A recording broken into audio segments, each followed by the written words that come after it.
My name's Isaac Monroe. On September 19th, and I remember the day because it's my next door neighbor's birthday, I had just come home and stood in my driveway for about 15 minutes talking to ADT about a false burglar alarm.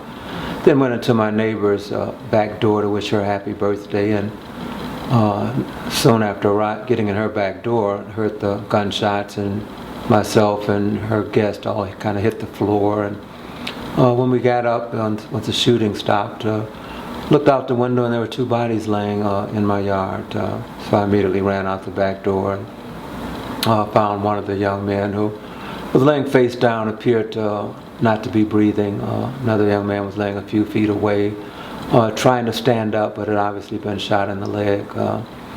So people started gathering, and shortly thereafter the police showed up and found that these were young men who were on their way to the park right down the street from my home to play basketball, and apparently, in case of mistaken identity, some gangbangers were driving by, thought they were somebody else, and started chasing them and shooting at them. And fortunately my gate was open and they were able to run into my yard for safety. So fortunately one of the young men didn't make it. The other was wounded, and the other two managed to make it to safety in the gangway on the side of my house there.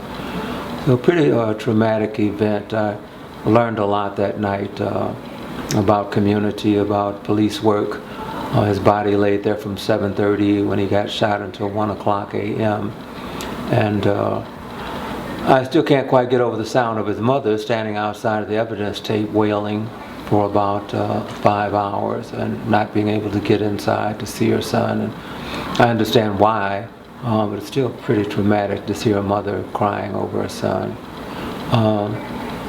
So I guess a little of the backdrop is just simply that when I moved here 16 years ago, I put up a 6-foot fence to kind of protect myself.